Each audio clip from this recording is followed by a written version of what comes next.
Hello friends, AmyR here with Prairie Paper and Ink, and I'm back with another video using Simon Says Stamps Delicate Flowers stamp set.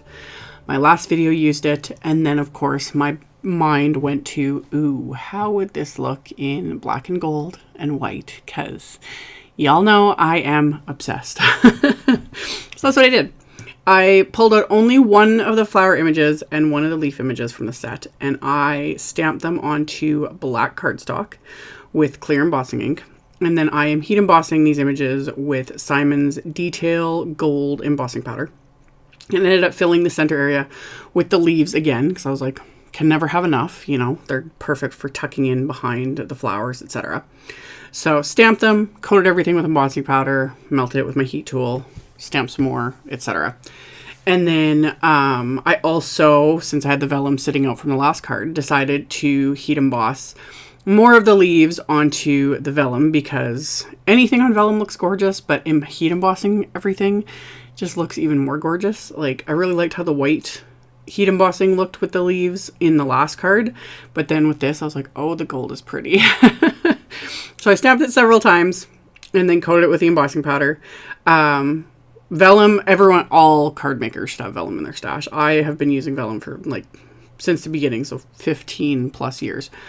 It's just nice to have, but if you've never heat embossed on vellum, just be careful. It goes 100 times faster than regular cardstock, just because it's a thinner, you know, material, and the embossing powder melts really, really quickly. So heat embossed everything. And then I use the coordinating wafer dies to die cut everything. Saves me having to fussy cut, because just, again, I don't mind fussy cutting, but for things like this, I wouldn't do it, because I would have to, you know, fussy cut so many images. That's why I love the coordinating dies. But anyway, die cut everything. And then I decided to paint the flowers with my Gansai Tambi Starry Colors watercolors. I haven't done this in a while. I always liked, when I started doing this with like the metallic watercolors, like painting on black cardstock, how gorgeous it looks. So cardstock is not watercolor paper, so you can only do so much, and especially black cardstock, obviously most watercolors will not show up, but most metallics will. And I just paint it on. I don't, you know, I'm not doing any blending. I'm not doing anything like that, because it can't handle that sort of thing. Like, your cardstock will start pilling. Not to mention, it will warp quite quickly and quite easily. These warped a bit, but it's not a big deal. But just, yes, I'm painting on just regular cardstock, so it's not really designed to take a lot of water. Like, it just falls apart. But using the metallic watercolors like this, and I've done several videos in the past, has been completely fine. So I painted the gold onto the flowers, and then I just used the lighter, like, champagne gold for the leaves, just so they were, you know, different shades of gold. And then the leaves I just left. I didn't want to add any color to those. I just wanted to leave them. So did that painting, and then I went back and forth. I honestly almost used the mesh stencil again that I used yesterday, but decided to try something different. And I've honestly never done this before, but I was like, why don't I just paint onto my card base, like with craft paint? So I have this Dylusions white acrylic paint. Any white paint's gonna work. I've had this for a while. I literally just took the, you know, the seal off on camera here. I had originally got it because I wanted to use it for, you know, white splatter, but I have 20 other kinds of paint I've been using for white splatter, so I just never reached for it. But for something like this, it was perfect. I literally just took my flat Tonic brush and basically dry brushed the paint onto my card front. So nothing fancy, just went one direction, then picked up a little bit more paint and painted the other direction, and that created my background. So did that painting, cleaned up my work surface, cleaned out my brush, set those aside to dry. And then of course I'm going to add some splatter. So I'm kind of protecting what's going to be like the back of the card with some of the scrap paper that I just keep in my splat box now. And mix up that same gold watercolor. And I'm just going to add that and splatter that rather liberally onto both of these card fronts, because in the end, I was still going to add embellishments, but in the end, I actually didn't. But I was heavy with the splatter because it's pretty. I have no moderation when it comes to that. So anyway, picked that up, just tapped the brush against my finger to create the splatter. And then same thing, cleaned up my brush so that the paint doesn't dry in my brush, and then set those card bases aside to dry. And then for my sentiment, I'm using one of my oldie but goodie favorites. This is the Painted Friend wafer die from Simon that I have used so many times I've kind of lost count. So I cut down some black cardstock, 4 pieces of black cardstock, and then I have some of this gold. It's a gold foil cardstock. I'll have it linked in the supplies. I had a random piece sitting here. It wasn't in the package, so I don't have the name of it. But anyway, it's a Tonic one. And I ran all these pieces through my little Xyron X creative sticker machine. So it puts adhesive on the back of all of these pieces, so that after I peel off the backing, I can run each piece through with that Painted Friend wafer die. So now all of these die cuts have adhesive on the back of them, making it a lot faster to stack all these together. And I'm going to stack 2 layers of the black die cuts and then top it with the gold. So all I have to do is peel off the backing off one, stick it on top of the base piece. With this adhesive, you have a lot of wiggle room. It doesn't fully adhere until you really press down.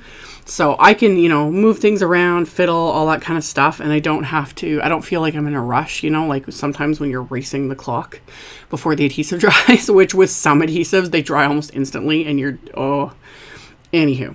So peeled off the backing off that, and then I peeled the backing off of the foiled piece and then adhered that to the top.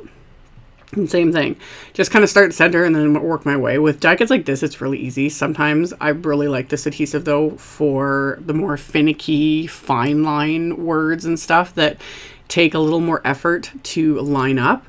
That way, again, you're not racing the clock with adhesive, because that's just not fun.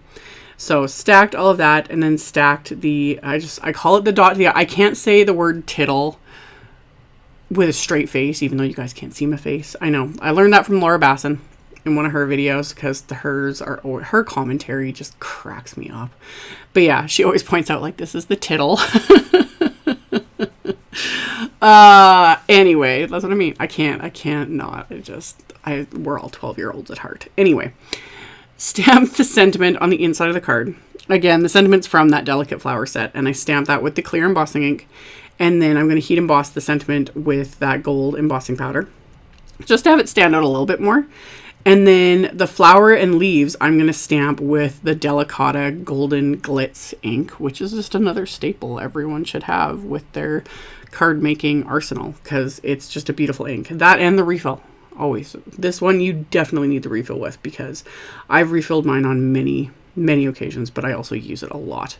But even if you don't use it very often, get a refill. Get the refill with the ink pad. If I remember, I'll link to both, because you should. This type of ink, you need to refill more frequently. So, stamp the flower, stamp the leaf on the inside of the card. And then to assemble everything to the outside, I am using some Kuretake glue for the leaves. Just adding a little bit of glue to the very base. I like how, when the ends of the leaves kind of pop up a little bit from the card. It just gives it a little bit extra dimension. So I'm adding the vellum and the cardstock leaves first with the Kuretake glue. Just kind of figuring out where I can place them so that the ends of them are going to be hidden by the big flower. And then press those into place. And then the flower itself, I'm going to pop up with some thin 3D foam squares. So it'll give it that little extra bit of dimension. And then same thing. It's going to pop up a little bit, because these flowers are curled a tiny bit from watercoloring them. But I'm okay with that, because again, it's just a bit of dimension. So pop that into place. And then the friend die cut, this is where having it run through my Xyron is really nice, because I'm going to be able to kind of fiddle and slip it under there without smearing adhesive all over the place. So yeah, all I have to do is peel off the backing, and then I can kind of shimmy it into place. I decided to kind of tuck it behind the flower a little bit there. So shimmy it into place, figure out where I want it, and before I have to press it down and actually adhere it to the card front. And then I can adhere the tittle to the eye. And then I had heat embossed another sentiment from the Delicate Flower set onto black cardstock, and then had just trimmed that down into a narrow little strip. And then I'm going to adhere that with the 3D foam squares as well, just kind of cut them down into thirds, and then peel off the backing, and then I can pop that into place. And once that's into place, I'm going to repeat the process for the second card, and these cards are done. So because these are black cards, I would use my Uniball gold pen to write to the recipient. A white gel pen would look really nice too. I just thought I would show this because I've had people ask about it, and I will link to it with the supplies, but this shows up really nice on black cardstock.